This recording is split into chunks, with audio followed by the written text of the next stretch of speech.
Got it. Hello, everyone. My name is Roland Dupre. I'm with Raymond Library in East Hartford, Connecticut, and I'm on Zoom with Susanne Davis.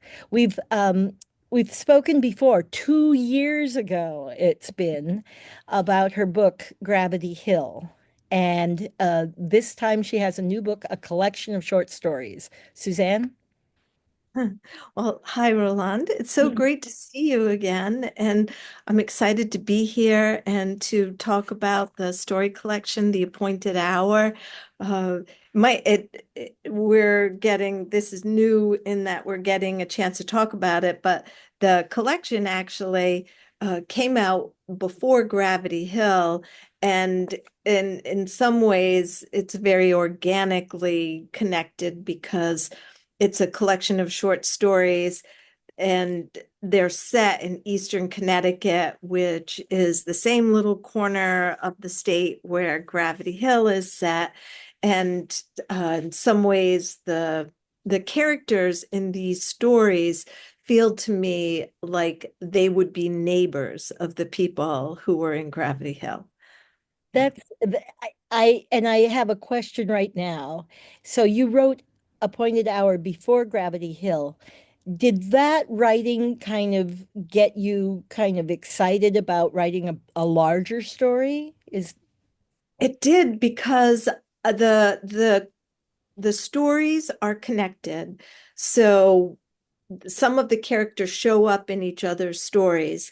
And I was writing the stories individually and getting them published in magazines, and some of them were getting recognition and awards. And an agent at the time said to me that she felt that these stories had more to say about the place and that they wanted to be connected. And as soon as she said that to me, I started to write the next story, and people started coming into the story from the other stories.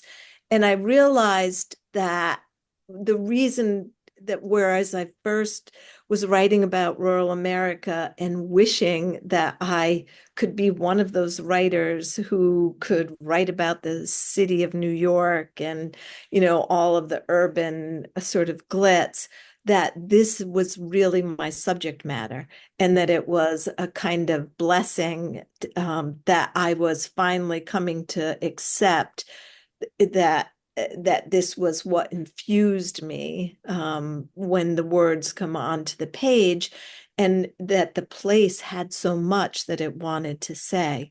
And so I finished writing the collection of stories, but then I felt like it was just opening a door to me saying, and now, and now this. And so the story of Gravity Hill allowed me to have a more sort of layered, kind of exploration of the place through people who were knitted together through decades, and where I could take a different approach to pacing, because with the short stories, you can't waste a word. that's It's right. really, yeah. Yeah. Do you enjoy that kind of pithy limitation of words? Yeah, I really do. I was thinking about this before, knowing that we were going to be talking, that it's exciting to think about coming back and writing stories again. The publisher of this book said they would be interested if I would write another collection of short stories. And I started thinking about, I feel that our time lends itself to this, that not just the fact that people may not have a ton of time to read a novel. I tend not to accept that. I think there are plenty of voracious readers out there, and I love them for that. Um, but that there are things that we can say with a story because it implies the world that it is about.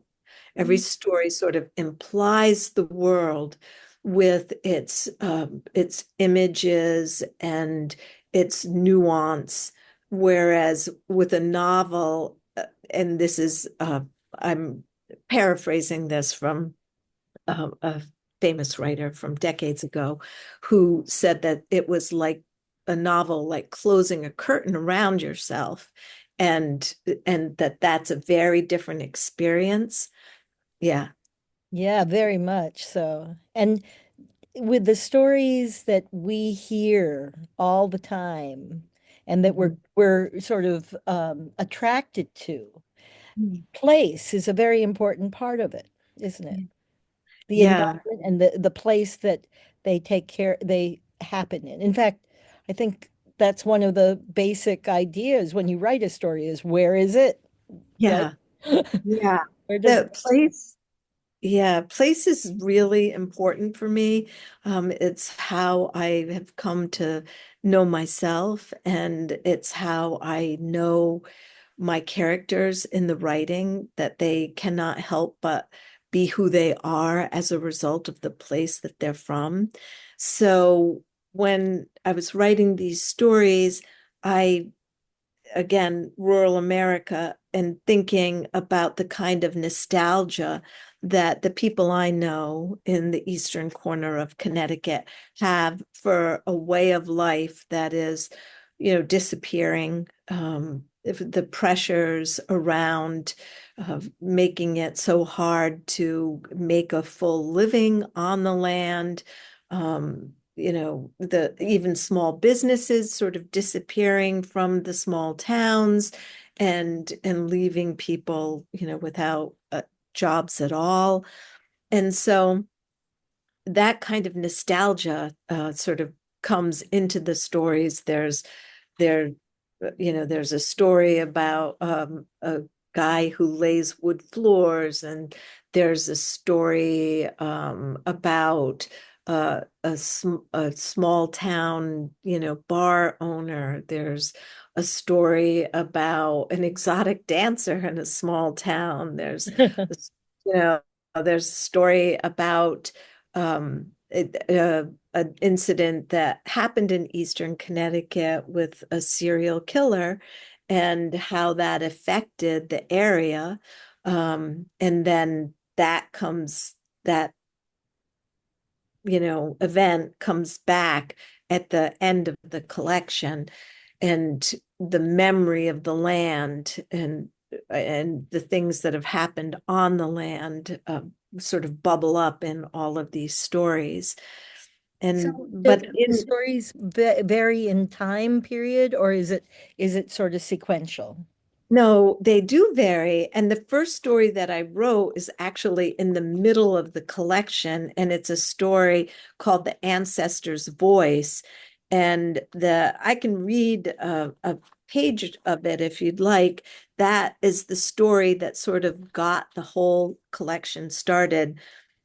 So each of the characters in these stories then are her descendants. So Oh, would you wow. like me to read a Yes, short? very much Okay. so. All right, the ancestor's voice. In the southeast corner of Connecticut, three rivers flow and meet. First, the Chautauqua makes a semicircular sweep and receives the Quinnebog, and then together they join the Thames, flushing water into this once wild tract of land 9 miles square. Of the three, I love the Quinnebog River most, coming as it does with a rapid current through a hilly country, channeling its way around ledges, spraying foam and diving headlong over the parapet of rock, free for a moment, then caught, a reminder to me that even nature faces encumbrances. These rivers sustained us. Fishermen constructed pens in the shallow waters of the Chautauqua, and then they plunged in and beat the water to drive bountiful portions of shad into captivity. But the Thames was the bigger river, called Great River by the Indians. It runs for 14 miles right into the Long Island Sound. Ships navigated half its length, harvesting mackerel, bass, eels, oysters, lobsters, and even sturgeon, that long bony fish with its blunt nose and coveted eggs. But not everything yields easily here among these rivers. A constant and shadowy reminder of aggression spills like a current back to Uncas, chief of the Mohegans. The story I remember best is one of Uncas slaughtering his enemy, Narragansett chief Minamoto. The story goes that Uncas cut out a piece of his shoulder and shook it in the air before he ate it and proclaimed it the sweetest meat he ever tasted. The murder brought the fury of the Narragansetts and other tribes upon Uncas and his Mohegans. The English protected Uncas until finally, war weary, he and his brothers sold them 9 square miles of land for 70 pounds. Some say the English had planned all this. Some say it's not true. But everyone who heard the story heard that Uncas never raised his eyes again to the sky. I think of him, Uncas, broken as part of my own family, lost, also plagued by betrayal and passion for the land, forces set in motion so many hundreds of years ago. In 1865, I came east and married Elias Brewster, the eldest of two brothers. Elias and I met through a series of correspondences he shared with his cousin, Nellie Evanston, who was my best friend. Sometimes Elias wrote beautiful descriptions of the land, and sometimes he wrote silly things like the story of a local cobbler who claimed to see the ghost of his best friend on Crawford Ledge one moonlit night, and how this young man could not steady his hands to work on another pair of shoes again ever, although everyone in town knew it was whiskey, not ghosts, that owned him. I commented on the inventiveness of his phrasing, and Nellie shared my comments with Elias. Soon we were writing directly to each other, and then his letters became more intimate, more serious. His father had died and left him the farm. He wanted a wife and a family to run the farm. Elias proposed to me by letter, and by letter I accepted. Coming east seemed such a cultured thing to do. The East had cities and the ocean.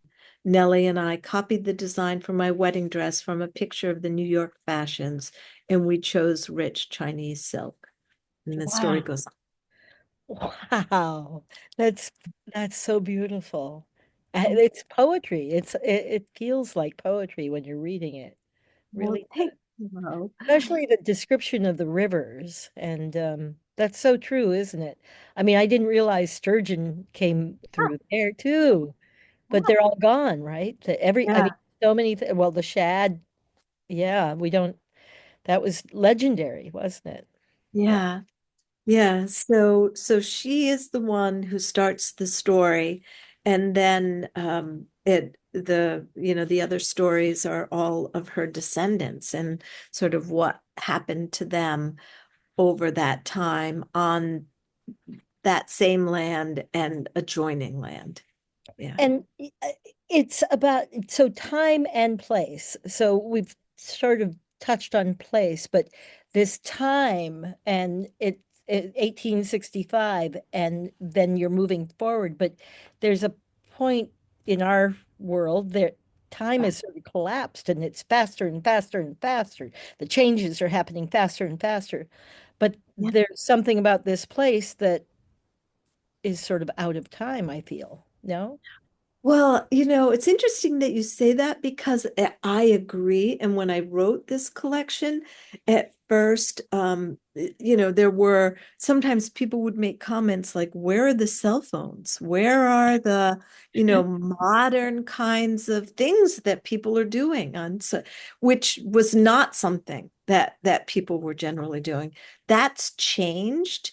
And I also think that in a very short amount of time, some of the pressures on rural America are creating that same kind of, time moving so quickly that it's hard to feel a steady sort of grounding, Mm. standing on the same land. Mm. So, that's it's kind of an interesting thing to contemplate. Yeah. Yeah, for sure. And how we react in the real world rather than the online phone, computer, social Yeah. media. There's Yeah. it seems like there are two lives, our digital life and our Yeah. real life. Our Yeah. And that it's a confusing collision between the two, where I think that stories can help bridge the gap, um, to give us a sense of a meaning that we need to slow down to be able to illuminate from within experience, if that makes sense. When we're living these realities or pressures, our thinking is about how to navigate them, how to, problem solve the next problem, whatever that might be. But from within inside a story, it's we hold that space differently, and we can see how a character not only responds to events, but how they think about it, how they feel. And it gives an opportunity for us not just to mirror the world, but to make meaning of it, which is one of my most thrilling things that I discover as I write. I so discovered. in process, it's why you're writing is because of this. It really Yeah, is because yeah, you're discovering it as you write. And yeah. To and understand it for myself and yeah. be able to share it.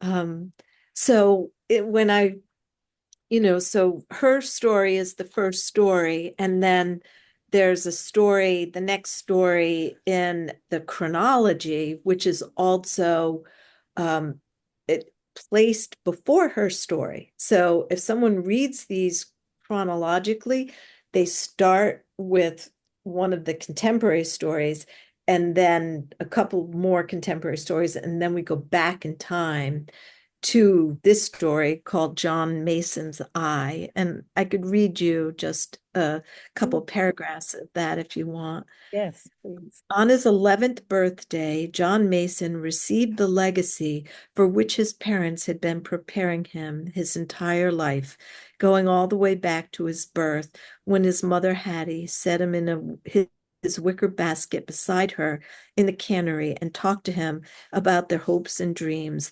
separating ripe fruit from the bruised as she talked. When Harold came along 3 years after John, Hattie and Obadiah sold the fruit cannery to increase their dairy herd. Cows took more time but paid more money. Hattie hired a neighbor girl to come in during chores to watch Harold. John was old enough then to stay at the barn with them, and they assigned him chores like scooping grain for the cows. Obadiah would say, "You got this one, John. Let me see. How much you got there, boy? By God, right. Now dump that scoop right in there like I taught you." Their son's enthusiasm relieved Hattie and Obadiah. "Yes," Obadiah told Hattie, "he's the farmer."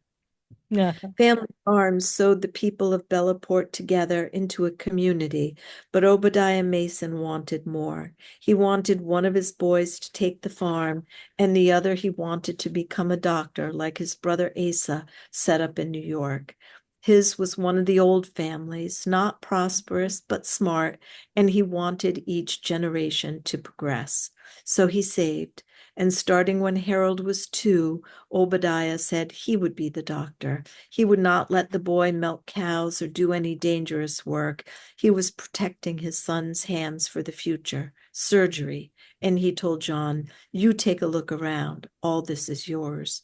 All this was 100 acres, an average size farm, and 70 head of cattle, the orchard, pigs, sheep, chickens, an assortment of cats and dogs, some geese, a few rabbits, until John's 11th birthday. And on that day, his Oh, father, yeah. And okay. so Yeah, the thing, we don't want to give away too much. yeah. So the thing that he does is sort of sets the boys on an uh, inescapable kind of path with each other. And that then causes a divide that, sort of fractures the family and with their thinking about the land and generations on the land and which generations and which part of the family. And the land itself has a memory of that, I would say, that plays itself out in other stories in the collection. Um, I haven't read this yet, so I have to. Anxious to delve into it because this all just reverberates so well with my past as well, and I'm hearing as you tell these little snippets of stories that, oh my goodness, that's just like my story over here, or my brother did this, and I mean, there's these connections. And I think reading, that's what happens when I read good stories too. It's like you're making connections, and these ideas, the concepts behind the stories that you're talking about also echo very powerfully in our world today, I think, doesn't it? Yeah. well, thank you for that. How do you feel that that these things echo in the world today? I always appreciate your perspective. You're, you're very so astute. Oh, thank you. But well, one thing is I'm extremely distracted by so much that's happening news-wise and friends-wise and personal stuff and all sorts of things. There's all kinds of distractions. And by I don't want to call it escapism because it's not truly escapism. It's it's taking stock in a different format, in a different level of thinking when you're reading a story, a fictional. I mean, there are. I was speaking to someone the other day about reading and how we don't read much anymore. What we read is nonfiction, most of it. Like, we read how to do this. DIY stuff is big. Right, right. Cooking books and all these things are big. But really, the story, the fiction has such truth in it. Mhm. And if you are relating to that truth, it that's what comes again and comes again and comes again into your head and sort of gives a kind of a healing from that distraction that's everywhere. You know, I'm So, probably saying exactly what you said in a different way. yeah, no, Yeah. that, I so agree with that. Yeah. Yeah. Mm. Anyway, yeah, I think this is I can't wait for the book to arrive. It's been over a week now and it hasn't arrived and I'm a little worried about it. So, Well, let me know if if you need help me getting that from the publisher. They're very excited. They're really doing good work. And one of their authors who they just took on had a great review in the New York Times. So I think, they're a small press. So when they get that kind of thing, that it's their yeah, attention is, it, yeah. there are all these little sort of hoops to jump through when you're doing, True. right? Yeah. It's really true. Yeah. Mm. So, and it reminds me of you and these and talking about short story writing reminds me also of Flannery O'Connor. Have you read any Flannery O'Connor? I love Flannery O'Connor, and she was a guiding light for me for the longest time and still is. When I read her work, I I fall in love all over again. I marvel at her her generosity toward her characters, her love for humanity through all of these quirky characters, her lack of fear to create characters like she does in A Good Man's Hard to Find, who are completely unsympathetic and yet how humanity reverberates in this story so many decades later. Mm. I love all of her writing. And yeah, I thought for the longest time, I would study Flannery O'Connor. To tell you the truth, most of the magazines that publish these stories are in the South because we don't really have that too much of that sensibility of like rural life in our literature in the Northeast. We have some, but not a lot. So in the South, there's a great appreciation for it. So the Southern magazines tend to, gravitate to those stories. Um, There's also and a real tradition in literature, in Southern literature. It feels like there's more traditional. I don't know. A lot of good writers come from the South. Yeah, it's really true. Yeah, so I mean, I really Not do that we're love. bad either, right? Not that Northeast has great representation in literature, Yeah. but Yeah. something very, you're right about the rural aspects of it. But I think just it seems like there's a lot of wordplay and how do you say that? Wordsmithery, wordsmith. Oh, No? and because the vocabulary is, so just has such history of its own that it has a sort of texture and a musicality to it that is really, yeah, Mm, yeah. she's amazing. Yeah. Well, we're sort of at a stopping off point, I feel. I don't know where are we on the time? I don't know. Um, Just about seven. so do you feel like we're ready to stop? Yeah, I Yeah. think that this is probably But good. we got to do it again. We got to meet again and talk more. And Okay. yeah, yeah. And I can tell you stories. I'll tell you all the stories I know. I love that. It We sounds like a should. plan. Right. Well, yeah, be well. I'm going to stop the recording and we can chat a little bit later. All And right. Okay. see ya. Thank you so much, Roland. Oh, I now. Oh, here it is. Stop. Okay.